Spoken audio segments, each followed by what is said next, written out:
Okay. Well, thanks everyone for joining us. We're just kicking off a few minutes late, so hopefully that's okay. Um, my name is John Jonas. I'm the CEO and co-founder of MountainAir Health. And today's webinar, we're going to break it into three different sections. So the first section is just a quick discussion on the physiology and how the physiology of hypoxia works. And the second part is on the product itself and how that works. And then we'll open it up to any Q&A. So hopefully either at the top or the bottom of your screen, there should be a Q&A button. And so if you just click on that, and you can ask questions at any time. You can just type them into that Q&A box. And then as soon as I finish with the prepared remarks, I'll walk through any of the questions that have come up during the presentation. So again, thanks for attending, and why don't we get started with the slideshow. All right, so it's been known for many years that when you go to altitude, your cardio system improves. What's only been sort of more recently realized is that you also lose weight. And this is because when you're at altitude, your metabolism runs faster and you have a reduced appetite. So you're burning more calories while at rest, and your appetite is less. So just jumping into a little bit more detail on how and why this happens. So on the cardio side, basically what happens is your body responds to being at hypoxia by increasing the red blood cell count, increases the hemoglobin in your blood, and an increase in the mitochondrial density at the cellular level. So even at the cellular level, your body becomes more efficient at converting fuel into oxygen. Fuel into energy. On the weight loss side of things, the way the appetite suppression works is that hypoxia adjusts two hormones that you naturally have. One is ghrelin, one is leptin. And ghrelin is often called, ghrelin is the hormone that makes you hungry. It makes you want to eat. And so it causes ghrelin levels to go down. Leptin is often known as the satiety hormone. And so the higher your leptin levels, the more sated you feel. And so the less you want to eat. And then lastly, your basal metabolic rate increases. So that's your resting metabolic rate. And on average, people lose about 1 pound of fat per week when they're sleeping at altitude. And this is typically, when I say sleeping at altitude, that could mean actually living at altitude, being there 24 hours a day. Or it could also be just at simulated altitude where you live at sea level, but then you sleep 6, 7, 8 hours a day at a simulated altitude of 8 to 12,000 feet. So the way we do it is with a simulated altitude is through an altitude tent. And we have an air system that pumps hypoxic air into your tent. So this is how it works. The machine you see out there on the left is the air separation unit, and that just draws air in from the room, from your bedroom or outside your bedroom in the hallway, and it separates the air into oxygen and nitrogen. And so what we do is we tap into the nitrogen-rich side of the air machine output. And we run that through an air hose and into the tent. And you can see a little photo there of our current tent design. It's designed for a queen-size bed, and the mattress actually goes into the tent itself. So there's a floor of the tent that goes in between your mattress and a box spring. So this is just a little schematic of how the system works. And I'll just real quickly run through each component so you can see what each component looks like and what it does. So sort of the heart of the system is the automated controller. So with the cover off, you see a little photo there on the left. With the cover on is the photo on the right. And inside this automated controller, there's a bunch of sensors. There's an oxygen sensor, which is the most important, a barometric pressure sensor, temperature, and humidity sensors. So this is always monitoring the oxygen percentage inside your tent. And no matter where you live, whether you're at sea level or like I live outside of Denver in Boulder, Colorado, so that's at about 5,000 feet. Summit County in Colorado, that's about 10,000 feet. But no matter where you are, we have 21% oxygen in the air, or 20.9%. So the way we simulate the altitude is that the air unit pushes hypoxic air into the tent, and the oxygen sensor in the automated controller monitors that. And then once you reach your set altitude, it tells the fresh air ventilation fan to turn on and start diluting the hypoxic air inside the tent with room air. And so this does two things. One, it allows you to very accurately control the altitude inside the tent to within 100 feet.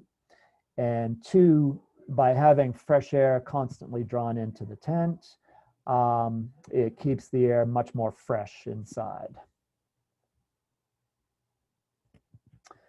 So we control the altitude through an app. Our app is available on the iTunes App Store. It's also available for Android. The photos you see here are on an iPhone. That's an iPhone 10 you see. So the main page is the one on the left, shows you what the altitude is inside the tent and what your set point is. So in this example, it's showing 10,000 feet. It shows the temperature and humidity inside the tent. And then it shows what state the air unit is in. Is it started or is it stopped? And you can toggle the air unit on and off through the app. You can also toggle the air unit on and off through Alexa. This is an optional thing, but if you do have an Alexa device at home, you can just say, Alexa, turn on MountainAir, or Alexa, turn off MountainAir, and it will do so. The middle screen you see there is sort of your nightly progress. You can see when you turn the air unit on, you've got a vertical spike in your simulated altitude, and then it levels off as the oxygen settles out and you reach your altitude set point. And then when you turn the air unit off, and you open up the tent, you go back down to your ambient altitude. The third screen shown there is the settings, and this is where you actually change the altitude set point. And you can do that manually in 500-foot increments, or you can set an altitude profile where the app will automatically increment you at either 1, 2, or 3,000 feet per night, depending on which profile you choose. Okay, then this is the actual fresh air ventilation fan. So you can see inside the tent, there's a pocket that the controller goes into, and that's shown on the left side of the photo. And then on the right side, you can see there's a fan pocket that the fresh air ventilation fan goes into, and that's where you draw in the fresh air from the bedroom into the tent. This next part is very, very important. This is our sound attenuator. And if you don't have a sound attenuator, it's a terrible experience inside the tent. You basically have to wear earplugs. It's just not nice. So this is a very important part of the system. It goes on the end of the air hose and lives inside the tent with you. And when the sound attenuator is installed, like you see there, it brings the noise inside the tent down to less than a whisper, about 40 dBA, which is barely audible. You can just barely hear it when the machine is running. Anything else I want to say there? Yes, you can see the green arrows that shows how the different components speak with each other. The phone speaks to the air unit to turn it on and off, or via Alexa. The phone communicates up to Amazon Web Services cloud. That's where the database is kept. And then the cloud sends the instructions to the controller as to what altitude to set it. And the controller tells the fan how fast to run depending on the set point and the current altitude inside the tent. So, we actually have quite a few research institutes and sports teams who are currently using this system. You can see some sort of recognizable names there: Harvard Med School, Mayo Clinic. That's CU is University of Colorado in Boulder, William and Mary College, and then there's 14 different Olympic training centers around the world that use this. The Philadelphia Flyers, Phoenix Suns, and then that last little logo you see there is Real Madrid Football Club, soccer team from Spain. We have two of the probably best known altitude researchers in the world as part of our scientific advisory board. Dr. Peter Hackett is the guy on the left. He lives out Telluride. Dr. Ken Cambus, he's a researcher at William and Mary College. If you're in the world of altitude research, you know who these two guys are. And there's actually a very good interview on our website from Dr. Peter Hackett. And so he does a deep dive into the physiology side of how hypoxia affects altitude. So you can check that out when you get a chance. Okay, so those are sort of the prepared remarks. You can see our website details there. The first web address, MountainAirHealth.com, that's the website that's geared towards weight loss. MountainAirCardio.com is geared towards cardio improvement for athletes. And then there's also our email and contact information there. So with that, I think we can open it up to questions. We've got a few in the Q&A section here. The first one is, how quickly should I acclimatize? So the answer to that is different for everybody. It is like for me, I can comfortably do 2,000 or 3,000 feet per night. My partner, who is a professional cyclist, his name's Sean Wallace, he can only do about 500 feet per night when he's training hard. And I suspect part of the reason of that is because for many elite athletes, they're training so hard that their body is in a stressed state. And so it's kind of counterintuitive that an athlete would go up more slowly than, say, somebody wanting to lose weight. But that's often the case just because hypoxia adds an additional stress on your body. And so you have to ease into it a bit more. So many elite athletes, they will go up only 500 feet per night. Sort of normal people, sort of the weekend warriors like myself, probably more like 2,000 feet per night on average. Next question, does the system change the actual altitude as in pressure or just the percent of oxygen that you're breathing? Yeah, great question. There are two different types of sleeping chambers. One's called a hyperbaric chamber or a hypobaric chamber, and that's not what we provide. So that is a hyperbaric chamber is a pressurized chamber that you sleep in, and when the pressure goes up, the altitude goes down, and vice versa. If you want to go to a higher altitude, you create a partial vacuum. Those systems are incredibly expensive, like $30,000, $40,000, $50,000, because they are a pressurized chamber. So we do it at what's called normal baric pressures, so which is sort of normal atmospheric pressures with just the thin-walled tent, and we achieve the altitude simulation by adjusting the oxygen percentage inside the tent. So it's a much less expensive way to achieve the same thing, basically.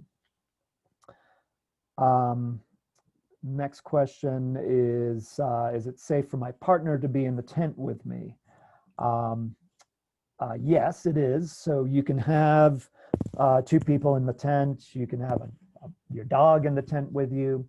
The only thing I would say there is that just as it's important for you to go up slowly in altitude, it's important that your partner or your pet, they go up slowly as well, that they have the same ramp up curve as you do, because if you were to go in by yourself and get yourself acclimatized to 10,000 feet, and then you had somebody join you, or a pet join you at straight to 10,000 feet, they would probably suffer from poor sleep quality. They might get headaches or nausea, or just generally not feeling good because they didn't go through that acclimatization process. Next question is, how does the installment plan work? We do have, through our web store, financing available through a third party called Klarna. It's all integrated and pretty simple. You put in your social and your date of birth. They give you instant approval or not. And it's a three-year payment plan. So for a full altitude system, that works out to about $150 a month or so over a 3-year period. Next question. Will I notice any difference in my day-to-day activities? Well, I guess yes.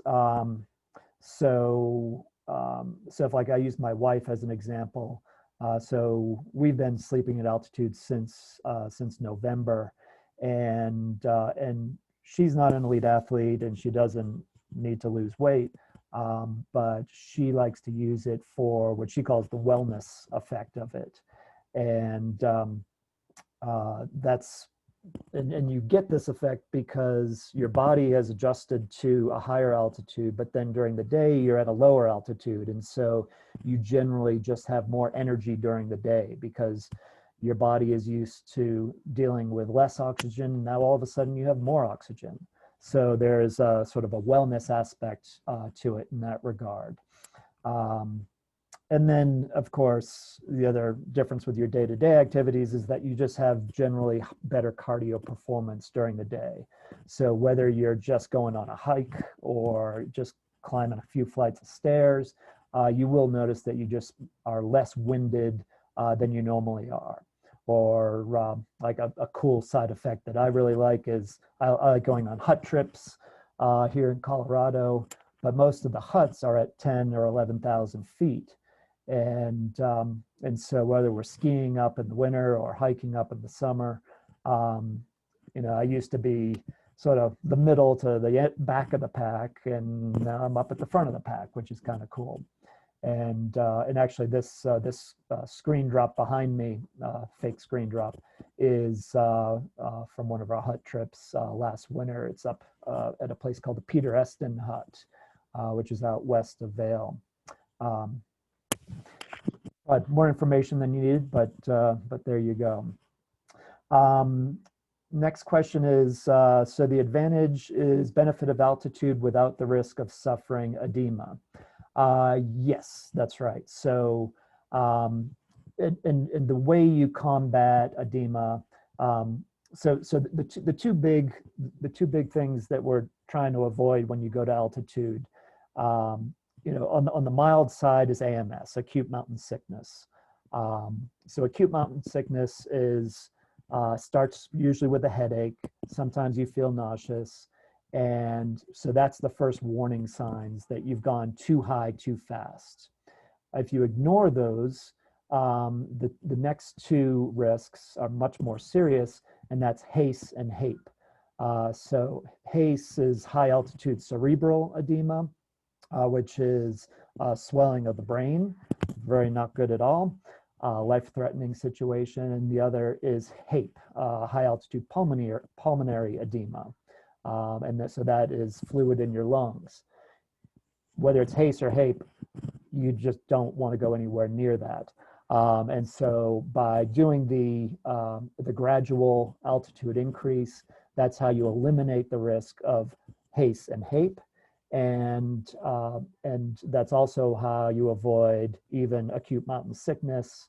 And if you do feel like your sleep quality is suffering, or you just, you know, you're not sleeping well, you're waking up in the middle of the night, or you have a slight headache, that just means you've gone too high, too fast. So you bring it down 1,000 feet or 2,000 feet.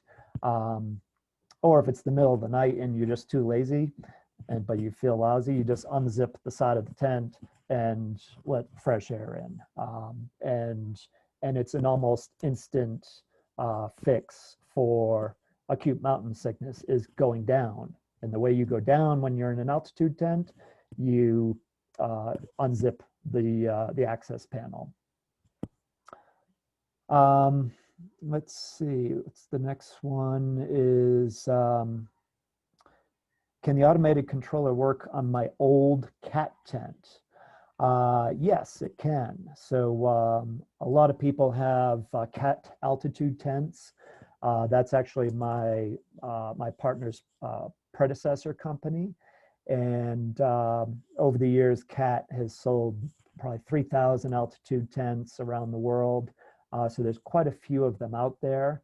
But like any altitude tent other than ours, all the CAT tents are manually controlled, which is a difficult thing to do because it's a laggy, what I call a laggy system. So for example, if you adjust the flow rate on the top, on the air unit to say 5, that's 5 liters per minute. And these air units, they have adjustable flow rate between 1 to 10 liters per minute. But let's say you adjust it to 5, and then you wait an hour and a half and you see where the elevation levels out inside the tent. So maybe that will take you to 6,000 feet. But you wanted to go to 8,000 feet that night. So you crank it up to 6. Well, then you have to wait another hour and a half for that to adjust. So because our automated controller is a separate piece, you can install our automated controller inside one of the old CAT tents. And we have a fan shroud that is compatible with the old CAT altitude airports in their tents. So the shroud goes through the airport, and then we're able to control the altitude inside a CAT tent as easily as we can our current design tents. Any other questions? Okay, so those are the questions that that have come through. We've got a couple more minutes if you'd like to put anything else in the Q&A box. Um, if you don't have any other questions or you'd rather have them answered privately, you can email either Johnny Lugo or myself, or you can just send an email to info@mountainairhealth.com, and we can answer whatever questions you have. We're usually very good about getting same day or at the latest next day answers. So with that, we're right at sort of the half-hour mark. So I'm going to sign off, and just wanted to thank everyone for joining us. And again, I'm John Jonas, and please feel free to reach out to me if you have any other questions. Thanks so much.